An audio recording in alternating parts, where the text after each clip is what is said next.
everybody. I'm Dr. Noel Lucas from Blue Oasis Pet Hospital, and I'm here to answer some questions that you might have on your cat's urinary health concerns or problems. I have our social media coordinator, Courtney, here. She's going to ask me several questions that you might have regarding your cat's urinary health in general. So, Courtney, take it away. What questions might our clients have for us?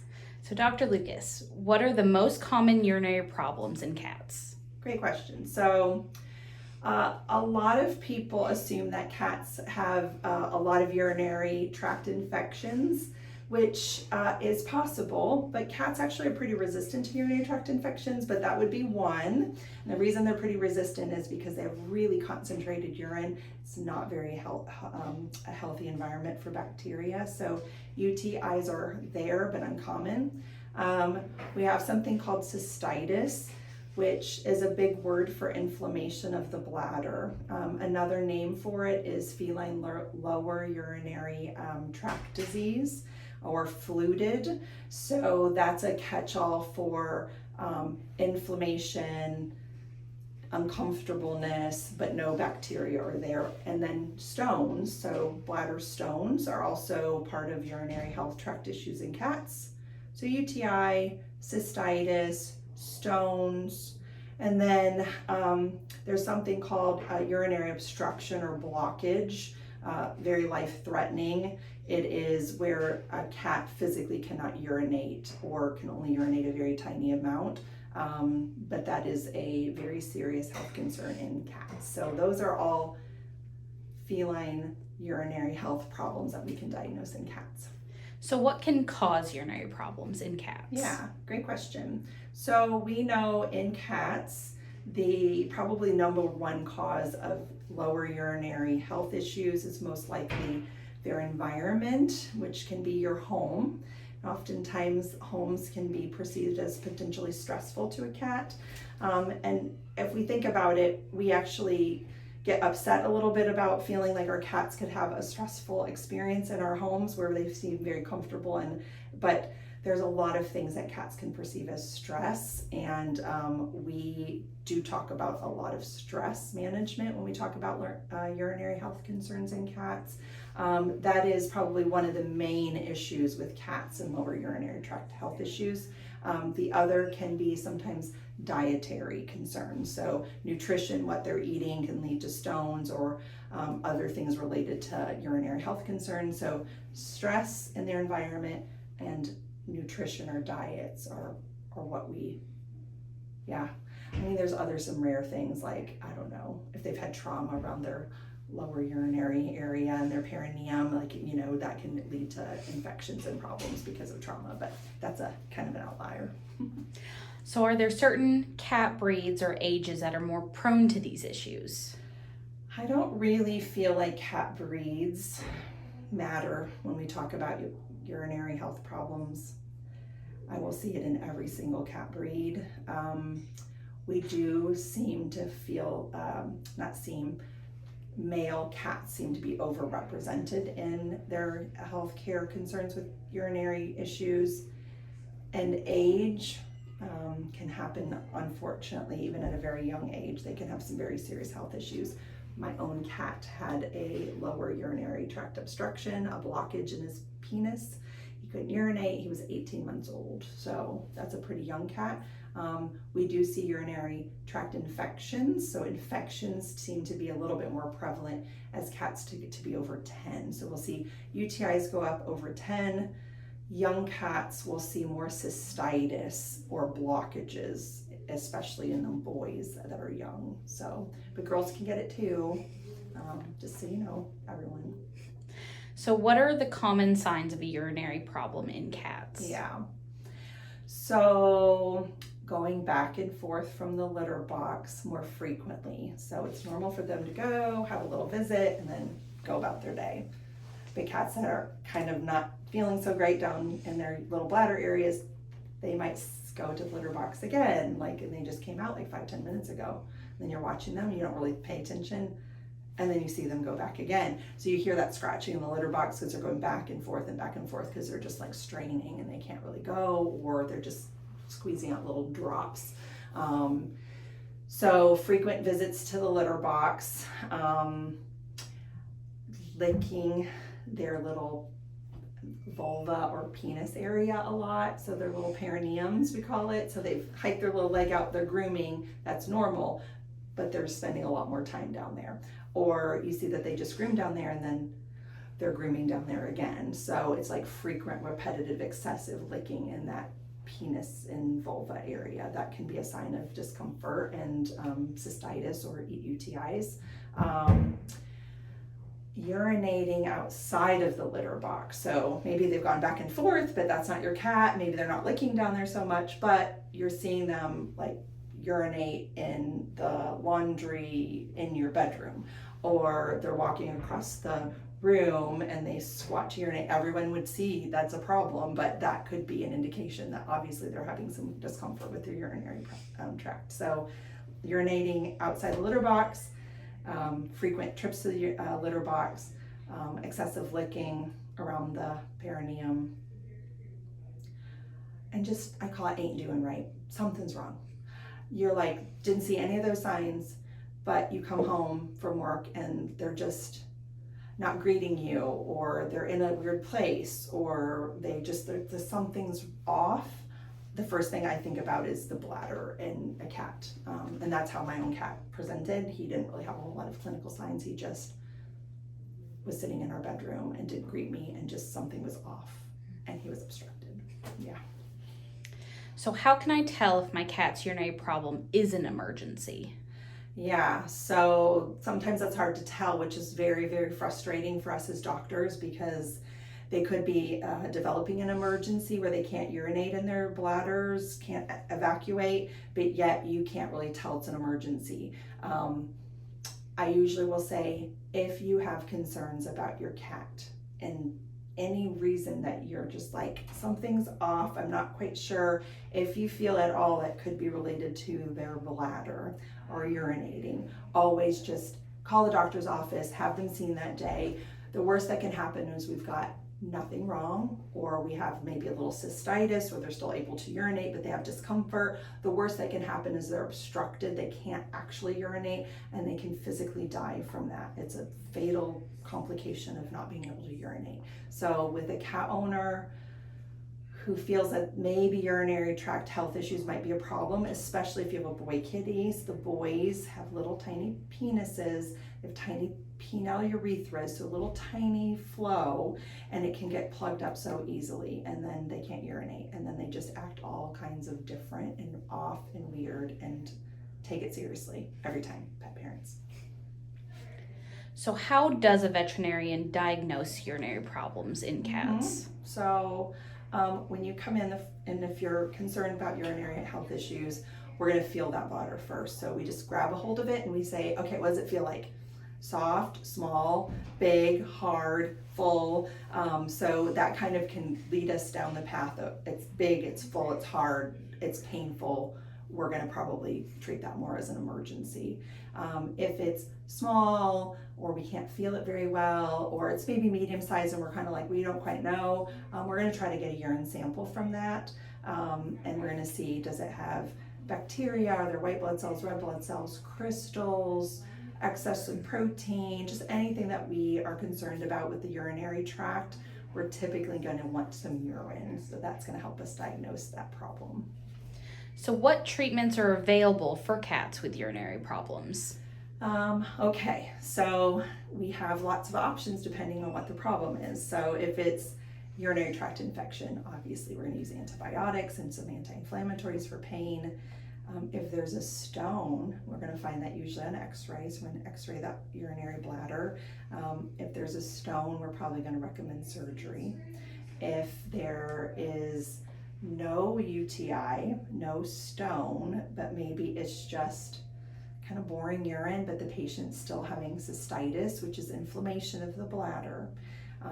We can sometimes see a little bit of white blood cells, a little bit of red blood cells, sometimes some protein, mucus, that kind of stuff under the microscope. We're going to treat that with maybe some pain relievers, maybe some anti-anxiety medication, anti-inflammatories, And then we're going to talk holistically about maybe the environment, what stresses they might be perceiving, and maybe do some calming therapies. So that's what we're going to start doing to treat that patient. And then we're maybe going to talk about food and nutrition, some things we can do there to help guide that conversation. So how can I prevent urinary problems in my cat? Well, since I had my own cat have a urinary tract health issue, who was on really good quality food, I was feeding a canned food. So when we talk about trying to prevent, we know canned food has higher water density, and water and hydration in a cat is super important. When they consume more canned food, they consume more water, and that helps dilute the urine just a little bit to try to reduce the concentration, to help reduce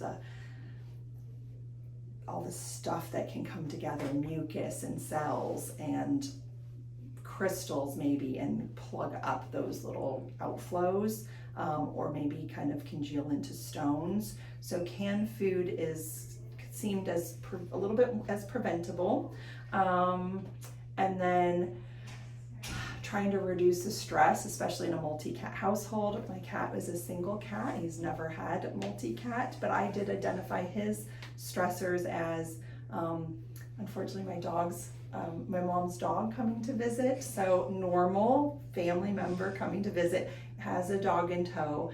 My cat's a solitary cat in the house, but that really kind of within a week, I would see a catalyst of him having some like cystitis concerns. He would lick his little area a little bit more. So in his case, I identified that as a stressor, and I asked my mom to not come over as much with the dog. I still wanted to see her, but that really stressed my cat out. So kind of looking to see what is it about my cat's like daily life that could be indicating some stress, and think about the cat's stress, not your own stress. Yeah, what's stressful to the cat? So speaking about food, Yeah. what kind of role does diet play in preventing urinary issues? So if you have a cat that's never had a urinary tract health issue, like my own cat until he did, who was already on canned food, it's tough because I don't know that there was anything that was going to prevent it nutritionally.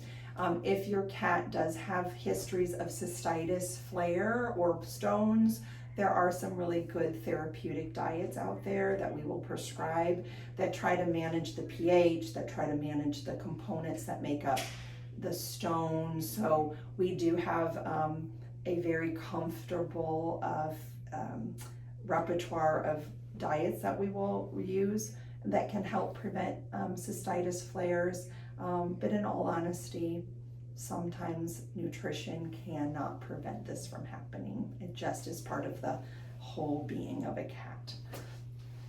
So how important is hydration to maintaining cats' urinary We health? talked a little bit about hydration. So super important. Cats are naturally desert creatures. If we trace their lineage back, their kidneys are very, very good at concentrating their urine. So they get really very good concentrations that then super saturates like crystals or mucus or cells, and it can predispose them for health issues with their bladders. So if we think that way, if we can get them to consume water, they're not going to drink more water, but they can consume it with their food. So that goes back to canned food and maybe adding some extra broth or some extra water that can help dilute the urine and help soothe the bladder. So we did talk a lot about canned food and hydration when we talk about health issues in cats with their urinary tract. Can urinary problems in cats become chronic? Oh yeah, unfortunately, to the bane of our existence and theirs, cystitis is the flare of the bladder with inflammation, and we can see repetitive cystitis flares through a cat's life. We do always talk about what's causing that flare, so we always question the client on what's changed. Is there a new family member, a new baby? Is there a new pet in the house? Is there construction outside? So we start talking about what it maybe has flared it, but it can be cyclical and recurrent. What are the best ways to monitor a cat's urinary health over time? good litter box management, so cleaning that litter box out ideally every day, kind of knowing what's their normal urine volume, having just that sense of normal so that you can help identify what's not normal, especially about the litter box. And then of course, you're going to notice if they're urinating outside the litter box, or they're having multiple trips, or they're licking their little perineal area more often. Those are going to be telltale signs that we probably need to check them out. So talking about the cat litter, are there specific litter types to identify urinary issues early? There are some litter additives out there. I forget about them, to be honest. There are sort of products that you can purchase that you sprinkle into a cat's litter, and then they can determine if there's blood in it. They'll change color. So litter additives. I think there's one made by Purina, like a color something. That's where I might need to do a little bit more research, but being proactive, there is an additive that can be added to litter. And just a little side note about litter, cats prefer open litter boxes. They prefer non-scented, that sand clumpable litter. They prefer no liners.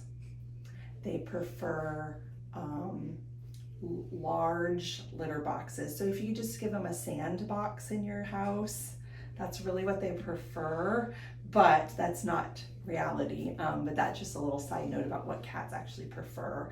They don't want to feel enclosed. They want escape hatches. They want things not scented. We like scented. They don't want liners because that's not natural. So side note about litter.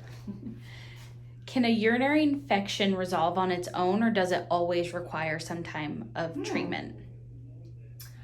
Well, I mean, in theory, cats have immune systems just like you and I do, so a urinary tract infection could potentially self-resolve because the immune system will identify that there's an invader and send out the white blood cells and trap them and cure it. But if you feel like your cat has a health care issue with their urinary tract, I think you should err on the side of let's get that checked out by your veterinarian and not wait and see if things go away, because again, we talked, urinary tract infections are not that common in cats. Cystitis and urinary blockages are more common in the younger cat usually, and should always be taken seriously because they cause discomfort, and we would never want your cat to remain in discomfort when we can help. What should I do if my cat has recurring urinary problems? Partner with your veterinarian. There's just so many factors that could be related to that recurrence that you really need to have a good conversation and partnership with your veterinarian. And if you aren't feeling like you're partnering with them and they're helping you try to identify some of those stressors, or you're partnering with them with anti-anxiety medications, or you're working with them to kind of figure it out, then maybe that's not the right veterinarian for your cat, because it is a partnership to try to figure out how we can reduce those recurrences. What is feline idiopathic cystitis and how is it managed? So feline idiopathic cystitis is also called feline lower urinary tract disease. It is idiopathic, meaning it has the word idiot in it, meaning we don't understand where it's coming from. And so we have the word idiopathic in because we don't understand the underlying cause. Like, is it stress? Is it nutrition? Is it genetics? So it means that we can't find anything wrong with the cat. There's no stones, there's no UTIs. There's just inflammation and discomfort of the bladder. And so that's idiopathic urinary cystitis. It is probably our most common diagnosis that we make in cats. And it's the one that there's like almost an acute flare of it.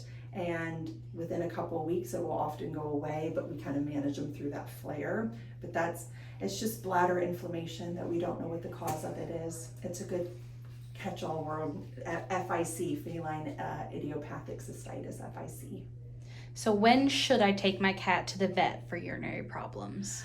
the same day that you feel like you see that your cat might be having any symptoms, because we talked about that obstruction of the bladder can happen. Girls, female cats, we don't see that obstruction.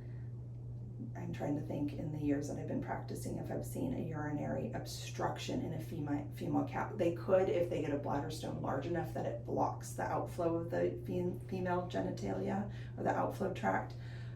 We see it unfortunately way too commonly in male cats. So if you have a boy or a girl cat, you feel like they have any concerns with the way that they're urinating, frequency, outside litter box, or licking in their little genital area, if they're doing those things, please call your veterinarian, because they may really be seriously suffering.